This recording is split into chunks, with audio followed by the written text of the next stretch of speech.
ठीक है, चलो ध्यान से देखो, चैप्टर नंबर 3 स्टार्ट कर रहे, नया चैप्टर स्टार्ट कर रहे।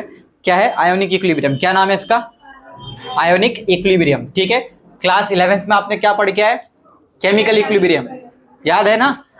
जिसको केमिकल इक्विलिब्रियम थोड़ा भी बहुत याद होगा उसको थोड़ा यहाँ पे दिक्कत नहीं होगी, और जो लोग नहीं पढ़े तो उनको भी दिक्कत नहीं होगी। नए सिरे से स्टार्ट करेंगे, ठीक है? तो चैप्टर का नाम क्या है? Ionic equilibrium. क्या नाम है? तो आयंस की बात होगी और इक्विलिब्रियम की बात होगी। आयंस की बात होगी और इक्विलिब्रियम की बात होगी। इक्विलिब्रियम से बताओ, खड़े हो जाओ, हाँ स्टैंड अप। इक्विलिब्रियम का मतलब क्या होता है बताओ? जब भी कोई सब्सटेंस अपने सब्सटेंस रेस्ट पोजीशन पे, सुन रहे हो? तो भी एक है। अच्छा ठीक है, बैठ जाओ। इक्विलिब्रियम का मतलब बताओ आप, याद है कुछ? नहीं, हाँ बोलो। शाबाश, प्रोडक्ट साइड और रिएक्टेंट साइड इक्वल हो, लेकिन क्या इक्वल हो उनका? रेट, कॉन्सेंट्रेशन, है ना? मतलब तुम लोग को थोड़ा यहां वहां से मिल जाए तो तुम लोग बना लोगे आंसर। ठीक है, ध्यान से देखो, बेसिक से इसका बेसिक समझते हम लोग। क्या समझना हम लोग को? बेसिक। ठीक है, ध्यान से देखो, सबसे पहली चीज हमको समझना है कि आयंस कैसे फॉर्म होते हैं। आयंस कैसे फॉर्म होते हैं, फॉर्मेशन समझना है, फॉर्मेशन ऑफ आयंस। ठीक है, फॉर्मेशन ऑफ आयंस, आयंस कैसे बनते हैं। तो मान लो मैंने क्या लिया, सोडियम लिया, इसका इलेक्ट्रॉनिक कॉन्फ़िगरेशन कितना है? 11। क्या है? सॉरी, एटॉमिक नंबर कितना है? 11, और इलेक्ट्रॉनिक कॉन्फ़िगरेशन कितना है? 2,8,1। और अगर हम लोग इसका कंडेंस इलेक्ट्रॉनिक कॉन्फ़िगरेशन लिखे, जो तुम लोग ने 11th में मैंने साबरीन मिस्त्री जो तुम लोग को चैप्टर पढ़ाए थे उसके बेसिस पे, तो क्या हो जाएगा? 1s2 2s2 2p6 1। ठीक है, तो देखो ये वाले पूरे 10 इलेक्ट्रॉन है। कितने हैं? 10। 2 2 4 2 6, कितने हो गए? 10 और 3s 1। तो हमने ग्रुप 18 के एलिमेंट्स पढ़ा है। ग्रुप 18 के एलिमेंट्स को हम लोग क्या कहते हैं? नोबल गैस कहते हैं। क्या कहते हैं? Noble gas. अब यहां पे सबसे पहला क्या है नोबल गैस में, बताओ? Helium, neon, argon, krypton, xenon, और छठा है आपका रेडॉन। ये सब के सब क्या है? नोबल गैस है। क्यों? क्योंकि सर इनका ऑक्टेट क्या होता है? कंप्लीट होता है। क्या होता है? Octet complete. ये किसी से रिएक्ट नहीं करते। तो अगर मैं देखूं तो नियॉन का एटॉमिक नंबर कितना है? 10 है, बराबर है ना? तो मैं इसकी जगह क्या लिख दूंगा? Ne10। क्या लिख दूंगा? बोलो जल्दी से। Ne10, और यहाँ पे 3s1। ये किसका इलेक्ट्रॉनिक कॉन्फ़िगरेशन लिखा मैंने? सोडियम का। ये हो गया एक प्रॉपर 12 स्टैंडर्ड के बच्चे का इलेक्ट्रॉनिक कॉन्फ़िगरेशन। वो इस तरीके से लिखता है, ना कि 2,8,1 ऐसा नहीं लिखता। बात समझ में आ रही है? तो ये वाला इलेक्ट्रॉनिक कॉन्फ़िगरेशन आपको क्या करना है? सीखना है। क्या है करना है? सीखना है। ठीक है, और जो लोग को नहीं आता है वो लोग, अब जब भी तुम लोग को डाउट होगा तो इसमें आके मुझसे पूछ सकते हो। ठीक है, तो आयंस कैसे फॉर्म होते हैं वो चीज को आपको समझना है। तो देखो 3s1 दिख रहा है आपको? 3s1 दिख रहा है, और यहां पे एक इलेक्ट्रॉन दिख रहा है। यही इलेक्ट्रॉन क्या कर देते हैं? बाहर छोड़ देते हैं, है ना? और इसी को हमने कहा donation of electron. Donation of electron, बराबर। ये इलेक्ट्रॉन को क्या कर दिया हमने? डोनेट कर दिए, जिसकी वजह से ये सोडियम सॉलिड स्टेट में था, अब अपने आयोनिक स्टेट में आ जाएगा। कौन से स्टेट में आ जाएगा? मैं यहां लिख देता हूं। ठीक है, ये जो सोडियम था आपका Na था, सिर्फ Na था। ये Na से एक इलेक्ट्रॉन लिया तो क्या बन गया? Na+1 बन गया। ये कौन सा स्टेट हो गया? आयोनिक स्टेट हो गया। कौन सा स्टेट हो गया? और ये वाला इसका हो गया अनआयोनाइज या फिर नॉन आयोनिक स्टेट। क्या बोल सकते हो इसे? नॉन आयोनिक स्टेट, बराबर है कि नहीं? अरे हाँ या ना? तो ये क्या था बोलो? सोडियम नॉन आयनिक स्टेट से किस में चले गया? आयनिक स्टेट में। तो फॉर्मेशन ऑफ आयन कैसे होते? फॉर्मेशन ऑफ आयन कैसे होता है? आयन कैसे फॉर्म? हाँ सुनो, पहला पॉइंट यहां पे, एक तो आप यहां पे टॉपिक डाल देता हूं बेसिक का, फॉर्मेशन ऑफ आयन। ठीक है, एक तो आपने क्या किया? डोनेट किया, डोनेशन या डोनेशन ऑफ इलेक्ट्रॉन बोल दो। फिर दूसरा, ये इलेक्ट्रॉन गया, क्या बोल रहा हूं मैं, ये इलेक्ट्रॉन क्या गया, निकल गया बाहर। तो ये इलेक्ट्रॉन जब बाहर निकला तो इसको आपने क्या नाम दिया, सॉरी निकल के बाहर हो गया मतलब डोनेशन नाम दिया। अब इसको ये एक्सेप्ट करेगा तो क्या बोल सकते हो आप, गेन, गेन ऑफ इलेक्ट्रॉन। तो आयंस यही दो तरीके से फॉर्म होते हैं, डोनेशन और गेन से। मान लो सोडियम ने, सोडियम का इलेक्ट्रॉनिक कॉन्फ़िगरेशन कितना है 1s2, डायरेक्ट ऐसा लिख देता हूं Ne10 3s1 बराबर।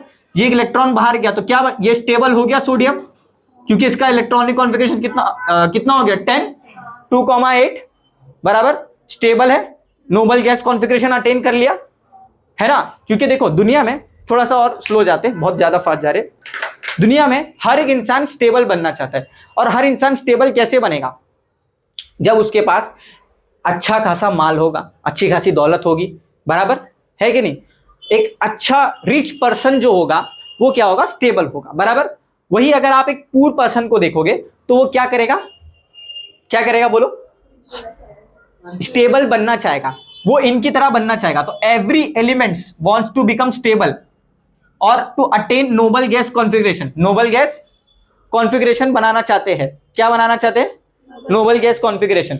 ऑक्टेट कंप्लीट करना चाहते, मतलब उसकी लास्ट शेल में कितने इलेक्ट्रॉन होने चाहिए, 8 इलेक्ट्रॉन होने चाहिए। कितने होने चाहिए, 8 इलेक्ट्रॉन होने चाहिए, जिसकी वजह से वो क्या होगा, स्टेबल होगा। तो देखो सोडियम स्टेबल हो गया एक इलेक्ट्रॉन देके, बराबर। क्या अब वो किसी के साथ रिएक्ट करेगा, नहीं करेगा। अच्छा सुनो, सोडियम जिसको इलेक्ट्रॉन देगा वो उसी के साथ क्या करेगा, रिएक्ट करेगा, उसके अलावा किसी और के साथ रिएक्ट नहीं करेगा। अब मान लो इसी सोडियम ने, सोडियम का ये जो इलेक्ट्रॉन है क्लोरीन ने ले लिया, क्लोरीन का इलेक्ट्रॉनिक कॉन्फ़िगरेशन क्या है फातिमा बताओ, वैसा वाला बताओ, 1s2 2s2 2p6, 10 इलेक्ट्रॉन हो गए, 17 है। अब बताओ 3s2 3p5 3p5।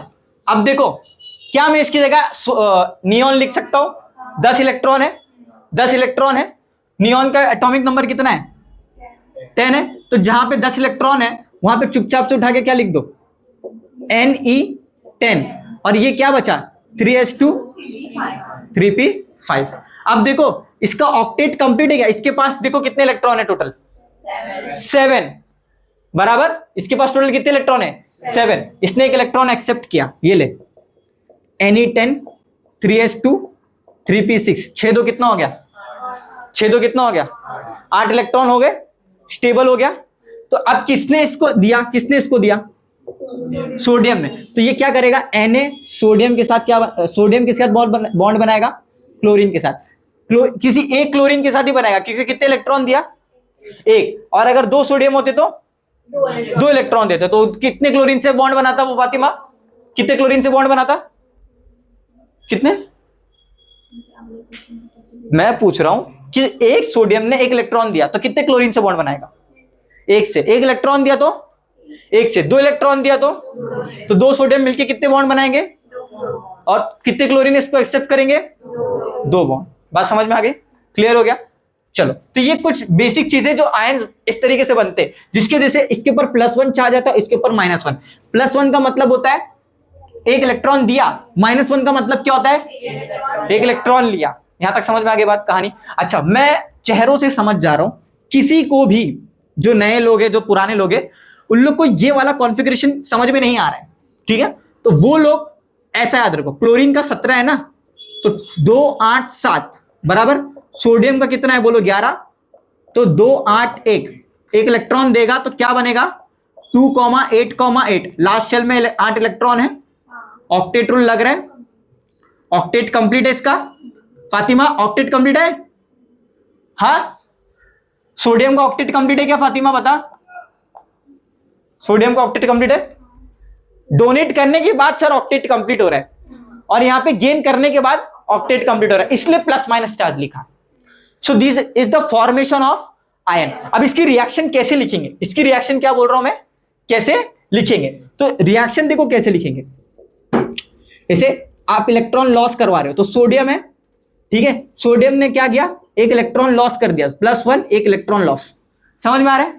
सोडियम को वापस ये वाले सोडियम को ये वाला सोडियम बनाना है, नॉन आयनिक स्टेट में लाना है, तो क्या कर दो, Na+1 एक इलेक्ट्रॉन एक्सेप्ट किया, क्या बनाया, सोडियम सॉलिड स्टेट में बना दिया। कौन से स्टेट में बना दिया? रिएक्शन समझ में आई? भाई साहब मेरे को थोड़ा बैठने दो, ठीक है। क्या बोल रहा हूं, सोडियम है, इसने एक इलेक्ट्रॉन लॉस कराया, एक इलेक्ट्रॉन दे दिया, बात समझ में आ गई, ठीक है। इसने एक इलेक्ट्रॉन लॉस किया और यहां पे +1 आ गया, ठीक है। लेकिन अगर इसी +1 को मुझे वापस ये बनाना है, तो मैं ये रिएक्शन को उल्टा लिख दूंगा, रिएक्टेंट साइड बना दूंगा, बराबर। तो देख Na+1 है, एक इलेक्ट्रॉन लेगा, +1 का मतलब हो गया अब उसके पास इलेक्ट्रॉन की कमी है। यही तो जीओसी में समझाया था मैंने। +1 मतलब क्या, जो इलेक्ट्रॉन दिया वो अब लेगा, लेके क्या बनाएगा, सोडियम को सॉलिड स्टेट में लेके आ जाएगा। कौन से स्टेट में लेके आ जाएगा? आयोनिक से कौन से स्टेट में आ गया वो? आयोनिक से कौन से स्टेट में आ गया? बेटा जो जो बारीकी से पढ़ा रहा हूं वो बारीकी थर्मोडायनेमिक्स में काम आएगी। समझ में आ रहा है? तो देख ये सॉलिड सोडियम कौन से स्टेट में आ गया? आयोनिक स्टेट में आ गया। कौन से स्टेट में आ गया? आयन बन गया। ये आयनिक वाला सोडियम किस में आना चाहिए वापिस? तो क्या करोगे, रिएक्शन को उल्टी लिख दो। बात समझ में आ गई? क्लियर है? हाँ या ना? हाँ। So this is all about basic कि भाई आयंस कैसे बन रहे हैं, ठीक है। अब चैप्टर का नाम क्या है? Ionic equilibrium. इक्विलिब्रियम का मतलब होता है सर प्रोडक्ट साइड का, वैसे मान लो, ठीक है, नाम मिटा दो इधर, अभी अपने को नाम से काम नहीं, ठीक है। ये देख ये A+B मिलके क्या दे रहे पता है? C+D। तो आयोनिक इक्विलिब्रियम क्या कहता है? ये पहले तो मैं ये कोई केमिकल है, ये सब क्या है? केमिकल। केमिकल इक्विलिब्रियम क्या कहता है कि रेट ऑफ फॉरवर्ड रिएक्शन, या तुम लोग ये सब मत समझो, जो लोग नए हैं वो लोग कंफ्यूज हो जाएंगे, ठीक है। आयोनिक इक्विलिब्रियम में समझाता हूं। मान लो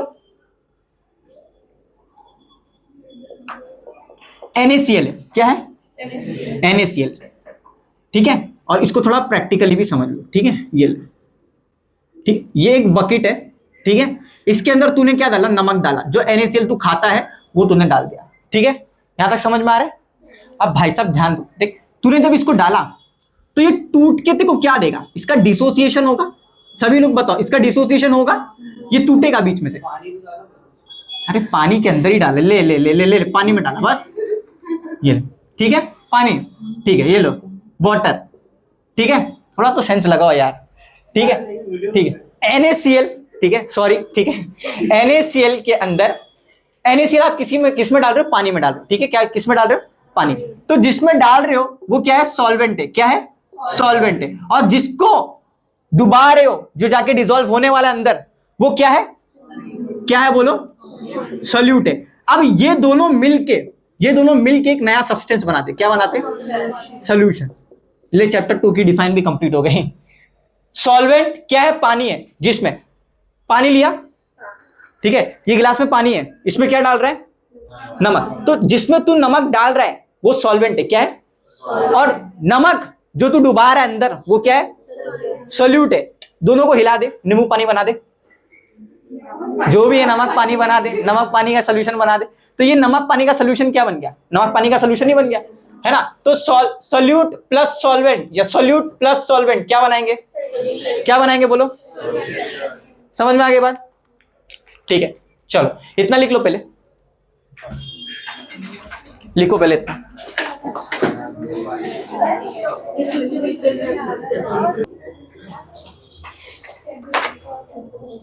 चलो ठीक है। रोमांशा समझ में आया? ठीक है, चलो आगे बढ़ते, ध्यान से देखो।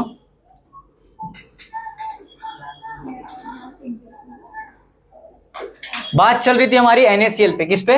NaCl पे। NaCl को किस में डाले? पानी में। तो जब भी NaCl पानी में जाता है तो ध्यान से सुनो, वो टूट जाता है Na+ में और Cl- में। इस प्रोसेस को हमने क्या नाम दिया? डिसोसिएशन। और जब वो नहीं टूटा था तो इसको हम बोलते हैं अनडिसोसिएटेड। क्या बोलते हैं? अनडिसोसिएटेड पार्ट, ठीक है, बराबर। क्लियर हो गया? और टूट के क्या दिया हम लोग को? उसने क्या दिया? जोर से बोलो, जरा जोर से बोलो। क्या नाम दिया? हाँ, जरा देखो, अब यहां पे जब NaCl नहीं टूटा था तो इसको हमने क्या नाम दिया? अनआयोनाइज्ड। क्या नाम दिया? Unionised substance. ठीक है, और ये टूट के हमको क्या दिया? Na+ दिया, और ये आयोनाइज्ड है, ये दोनों आयोनाइज्ड है। तो एक आयोनिक इक्विलिब्रियम का मतलब ये है कि इक्विलिब्रियम कब स्टैब्लिश होगा, किसके बीच में स्टैब्लिश होगा? जब अनआयोनाइज्ड मॉलिक्यूल आयोनाइज्ड हो गए। ठीक है, समझ में आ रहा है? तो इसको आपने क्या नाम दिया? क्या नाम दिया? Ionic equilibrium. कैसे? अब देखो, अब NaCl जो है ये एक स्ट्रॉन्ग इलेक्ट्रोलाइट है। कैसा है? Strong electrolyte. ठीक है, एक अगर वीक इलेक्ट्रोलाइट लो, ठीक है, इसको यही रहने दो। ठीक है, एक वीक इलेक्ट्रोलाइट लो, ले लो CH3COOH एसिटिक एसिड। ये टूट के आपको क्या देगा पता है? CH3COO- और H+। ये ऐसा टूटेगा जब इसको आप पानी में डालोगे तो। ये वीक इलेक्ट्रोलाइट है। कैसा है? वीक इलेक्ट्रोलाइट है। ठीक है, ये टूट के आपको क्या दे रहा है? माइनस और प्लस दे रहा है। अब क्या होता है ना, ये 100% नहीं टूटता। क्या बोल रहा हूं मैं? ध्यान से सुनो, सबसे इंपॉर्टेंट चीज बता रहा हूं। वीक इलेक्ट्रोलाइट 100% नहीं टूटता, इसका कुछ पार्ट नीचे बैठ जाता है और कुछ पार्ट डिसोसिएटेड हो जाते हैं, मतलब पानी में डिसॉल्व हो जाता है। तो उसको हम बोलते हैं कि यहां पे आयोनिक इक्विलिब्रियम स्टैब्लिश हुआ है। क्या स्टैब्लिश हुआ है? आयोनिक इक्विलिब्रियम स्टैब्लिश हुआ है। The equilibrium establish between unionised molecule या unionised substance and ionised substance is called ionic equilibrium. Acetic acid था, अनआयोनाइज्ड है, बराबर है कि नहीं है? बोलो। टूट के क्या बनाया? आयोनाइज्ड बनाया। आयोनाइज्ड सब्सटेंस बनाया कि नहीं बनाया? आयंस बनाया ना, आयोनाइज्ड हो गया, बराबर। अच्छा, क्या ये 100% टूटा है? नहीं टूटा है, तभी तो उसको हमने क्या नाम दिया? Weak electrolyte. क्या नाम दिया? Weak electrolyte. अब जब ये 100% नहीं टूटा है, मान लो 50% टूटा है, तो 50% ये भी टूटा है, ये बना भी है, मतलब। ठीक है, तो देखो दोनों भी क्या है? 50-50 के रेशियो में है कि नहीं है? तो हम बोल सकते हैं कि इनके बीच में क्या स्टैब्लिश हुआ है? इक्विलिब्रियम स्टैब्लिश हुआ है। मैं एक समझाने के तौर पे 50-50 बता रहा हूं। ठीक है, मान लो वो ग्लास ला, हाँ, इसमें तुमने एसिटिक एसिड डाला, यस, ठीक है, तो ये पानी के अंदर क्या नीचे की तरफ क्या बैठ जाएगा पता है? थोड़ा पार्ट बैठ जाएगा और थोड़ा पार्ट क्या हो जाएगा? डिसोसिएट हो जाएगा। तो तब हम कह सकते हैं कि यहां पे इक्विलिब्रियम स्टैब्लिश हुआ है। किसके बीच में? किसके बीच में? अनआयोनाइज्ड मॉलिक्यूल या अनआयोनाइज्ड सब्सटेंस के बीच में। जो एसिटिक एसिड मैंने डाला था ये अनआयोनाइज्ड था। ठीक है, 100% मैंने डाला। ठीक है, मान लो मैंने 2 मोल लिया। कितना लिया? 2 मोल, जिसमें से 1 मोल ही डिसोसिएट हुआ। कितना डिसोसिएट हुआ? 1 मोल, और बचा 1 मोल नीचे बैठ गया, नीचे बैठ गया। तो इसको आपने क्या नाम दे दिया कि भाई इक्विलिब्रियम स्टैब्लिश हो चुका है। किसके बीच में? अनआयोनाइज्ड मॉलिक्यूल और आयोनाइज्ड मॉलिक्यूल के बीच में। बात समझ में आ रही है? ये अनआयोनाइज्ड सब्सटेंस या और आयोनाइज्ड सब्सटेंस के बीच में। बात समझ में आ रही है अश्विया? क्लियर हो गया? तो अब इसकी डेफिनेशन क्या हो जाएगी? बोलो बोलो जल्दी से, अभी तो समझाया। डेफिनेशन बोलो। हाँ, एक ही लोग, एक ही बच्चा है क्या बोलने वाला? बाकी सब सो रहे। Equilibrium establish between unionised substance और molecule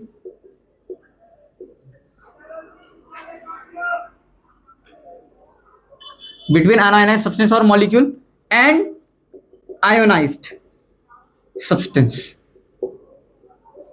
is called ionic equilibrium।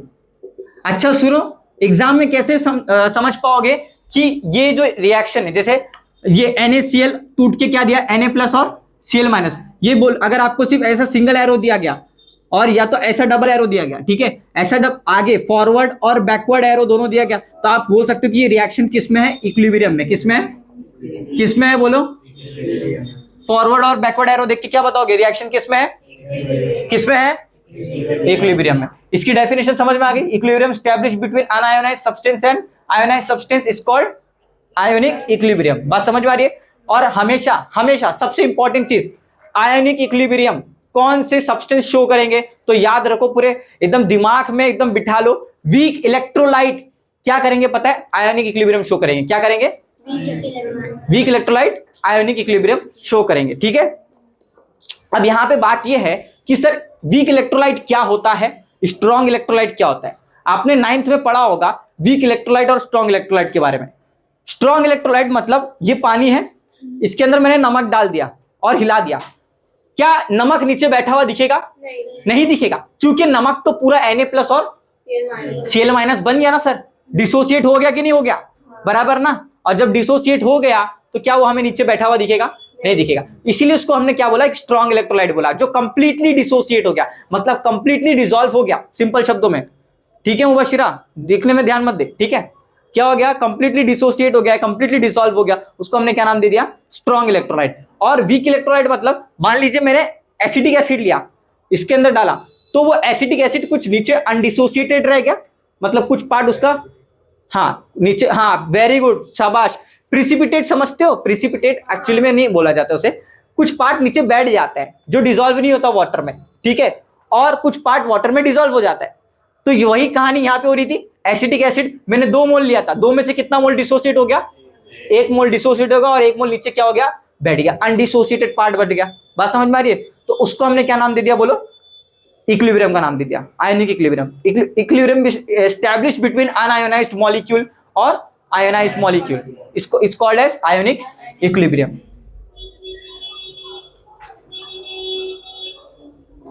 अब यहां पे मैं स्ट्रॉन्ग और वीक इलेक्ट्रोलाइट के बारे में थोड़ा बता देता हूं। ठीक है, तो मैंने जैसे समझाया, ध्यान से सुनो। ठीक है, लिखने में ध्यान मत दो, जब मैं लिखने बोलूं तब लिखो।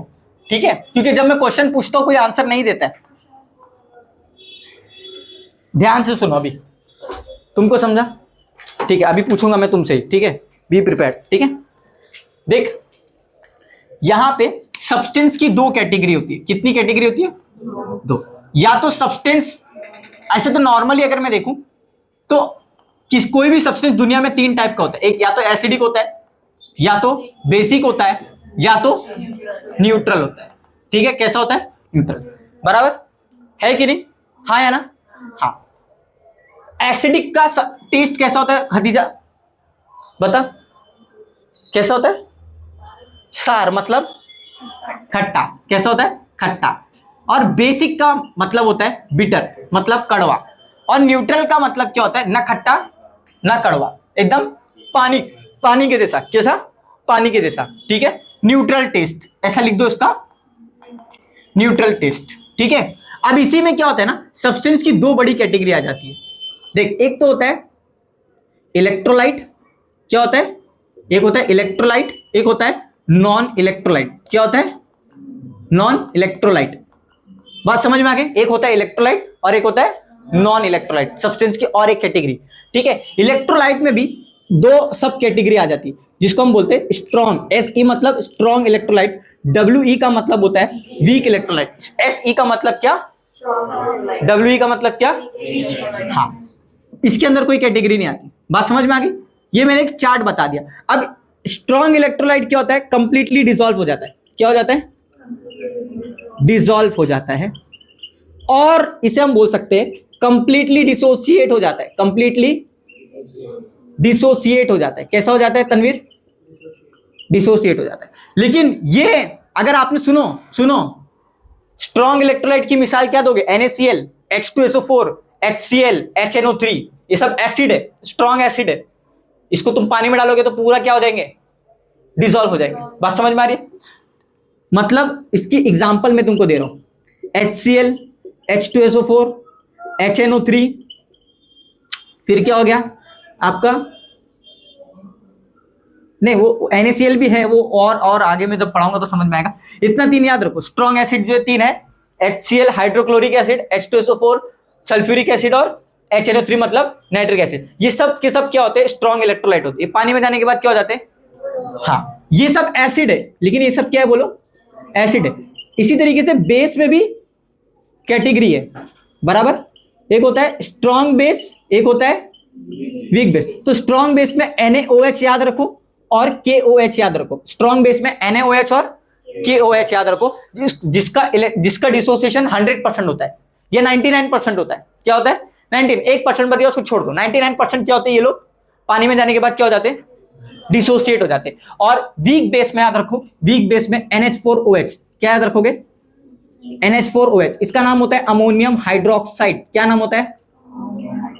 Ammonium hydroxide. ये पानी में जाने के बाद क्या होता है? कंप्लीटली डिसोसिएट नहीं होता है। पानी में जाने के बाद कंप्लीटली डिसोसिएट नहीं होता है। आपने 1 मोल लिया, ठीक है, उसमें से आधा मोल डिसोसिएट हो गया और आधा क्या हो गया? अनडिसोसिएटेड हो गया। बस समझ में आ रही है? कहानी क्लियर हो रही है? तो ये सब चीजें याद रखो और हम लोग इसको डिटेल में नेक्स्ट लेक्चर में पढ़ेंगे, ठीक है। कल मैं वापस रिकैप करा दूंगा इसका, ठीक है। तो यहां तक लिख लो, आज के लिए इतना काफी है, ठीक है। लिख लो, तुम लोग भी सैचुरेट हो गए हो, चेहरे से बता रहा है, ठीक है। तो मिलते हैं नेक्स्ट वीडियो में।